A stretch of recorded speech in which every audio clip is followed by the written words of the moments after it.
Donald Trump's approval is collapsing in Indiana. The approval of MAGA Republicans in Indiana falling to an all-time low. The latest Economist poll has Trump's approval in Indiana net negative 17 points. Can Indiana turn blue? Can critical national races there in Indiana turn blue? Or as I say, just turn back to competence, turn back to democracy.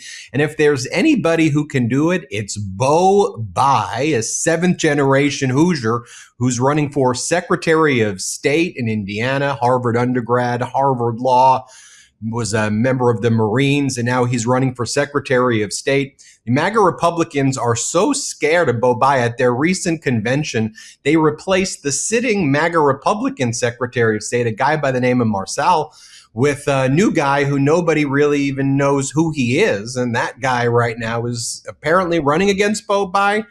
Let me bring in Beau Bayh right now, who's running for Secretary of State in Indiana. Beau, great to see you. The people of Indiana, they know you. They know generations of Bayhs in Indiana.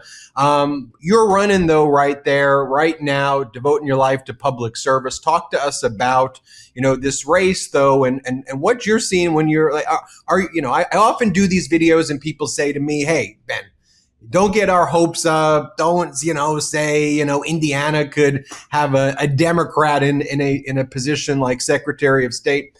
Talk to us about it, though. Are you seeing a difference there?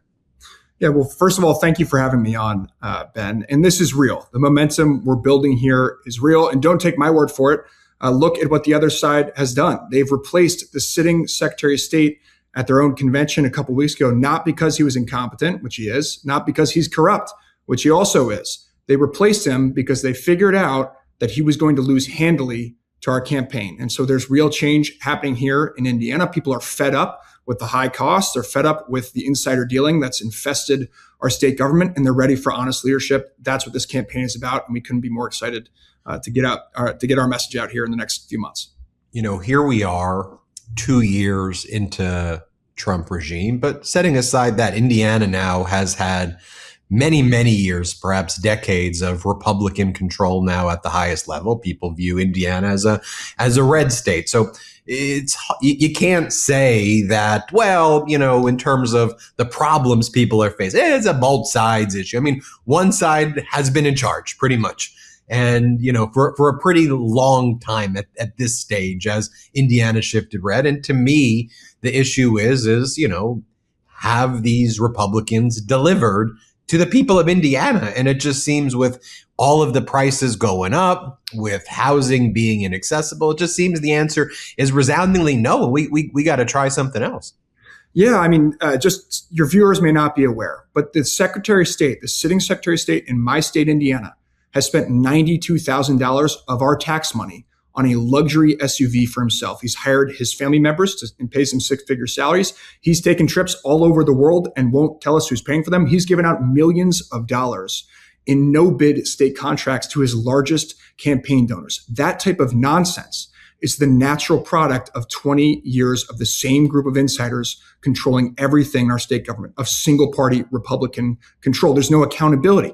And so that's why my first act as Secretary of State is going to be to open an independent audit of this office to regain the trust of the 5 million registered Hoosier voters in our state and try and get this thing back on course where we're running our elections competently, honestly, not injecting partisanship and nonsense conspiracy theories into our electoral process where it shouldn't be.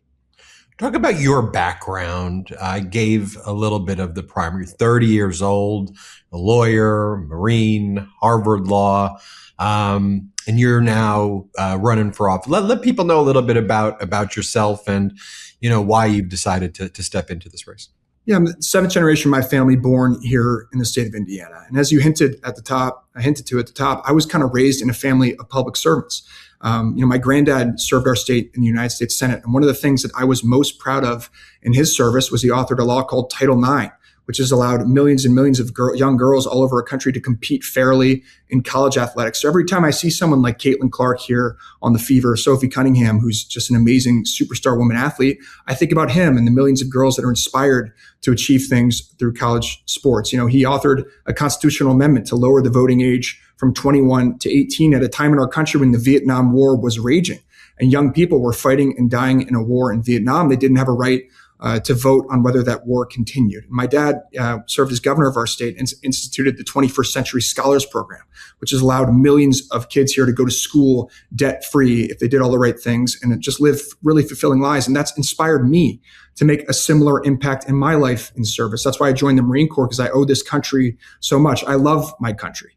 And for those of us who love our countries, love our states, love our country and love our state, it's not good enough to sit on the sideline. If you don't like the way things are going, you have an obligation to raise your hand. That's what I'm doing here. Things have gotten completely off track in our state government with corruption, insider dealing, the rest. That ends November 3rd. I do a lot of coverage of how there's been a vibe shift even over the past 2 years, and particularly over the last 6 to 9 months, especially, I think really beginning to accelerate even more with the cover up of the Epstein files, which I think brought a lot of people who may not have been seeing it to say, whoa, if you're willing to lie about that, got it. I was giving you the benefit of the doubt, this and the other. And then you have, inflation surging, and then all of the promises by Trump not delivering on those promises. And if housing was accessible, which Trump now calls a big yawn, and MAGA Republicans, a big yawn when it comes to housing. If things were affordable, I think we'd be in a different issue. But saying that people are suffering right now and feeling pain isn't a talking point. It's the reality of people. And so to talk to us when you see people out there, are you seeing a vibe shift? When my viewers go, Ben, don't get don't get our hopes up. Hey, this is what you tell us. And then the election happens. But I'm seeing a vibe shift in red states of people saying, I can't, I gave it once, I did it twice. Some people, I tried it 3 times. Okay, I can't right now, not anymore. Yeah, I get all over our state. I come from a more rural agricultural state. And so I can't tell you how many times I'll be somewhere in my state and I'll hear about a rural hospital closing. Those hospital systems primarily operate off of Medicaid funding, and people are having to drive across county lines into other states hours just for basic healthcare services like that. I can't tell you how many times I'll be talking to farmers in my state. The cost of diesel, the cost of fertilizer, the cost of gasoline is through the roof, making it really hard for them just to get by because of the war that Donald Trump started in the Middle East. And it's particularly insulting to the people, the hardworking people of my state, when he says that affordability is a hoax, when he says that he likes inflation. Well, I got news for him. The people in my state are hurting. And that type of rhetoric is disrespectful. And that's one of the reasons you're seeing people wake up to some of this just nonsense. I want to get your take on this and what you're hearing from Hoosiers, because I think it's extra disrespectful when he then compounds matters by treating people in your state and others like they're stupid. Like he'll go, guess what, everybody? As part of my deal with Iran, they're going to buy all of your produce and corn and all of that stuff. So you're going to get rich. The truckers, Iran is going to now lead to an energy boom. And then you hear the people in Iran saying, like, do we know what are you talking about? Like, that's not in the MOU. And like, he just goes back and then just tries to, remember, on China and soybeans, he's like, don't worry, 13 million metric tons. It was like, okay, that's half of what it was the year before. You reduced it in half and you think that we're supposed to give you it's just constant stuff like that, huh? Yeah.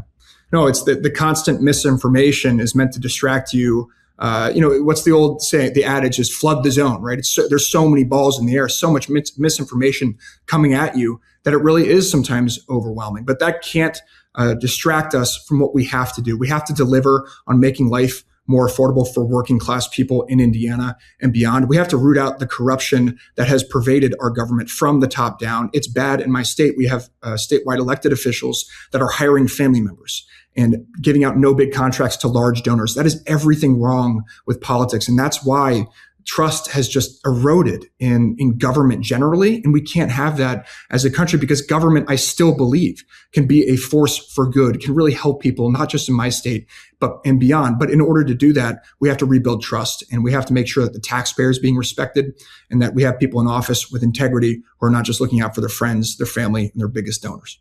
Before we go, Beau, where can people learn more about your campaign, and any final message to our 7 million subscribers about you and about your campaign and about this race? Yeah, so just our website is beaubayh.com. If you could go on there, check out our platform, chip in a few bucks if you can. We're fighting back against some of the MAGA super PAC money, so we need the ammunition to fight back. I'd really appreciate that. We're on all the social media platforms, just at Beau Bayh. And the last thing that I'll leave you folks is with this. I was in the United States Marine Corps. I was an infantry officer. I was in command of a whole lot of people. And one of the best things about our nation's military is that it draws from every walk of life. We didn't always agree on everything. We definitely disagreed when it came to politics. But at the end of the day, despite those disagreements, we were able to reconcile our differences and come together to achieve some really hard missions. And too often in our country and in my state, we have leaders that focus on all of the little ways to divide Americans, pit them against each other. But that's not leadership. We need leaders in Indiana and beyond that try and lead by bringing people together around what we do have in common, which will always be more important than the little things that divide us. That's beyond the policy. That is what this campaign, that is what this movement is about, rooting out the divisiveness, the fear, and the hatred from our politics. We can build something better. Beau Bayh, running for Secretary of State, Indiana. Thanks, Beau. All right. Thank you, man. Everybody hit subscribe here. Let's get to 7 million subscribers. Want to stay plugged in? Become a subscriber to our Substack at MeidasPlus.com. You'll get daily recaps from Ron Filipkowski, ad-free episodes of our podcast, and more exclusive content only available at MeidasPlus.com.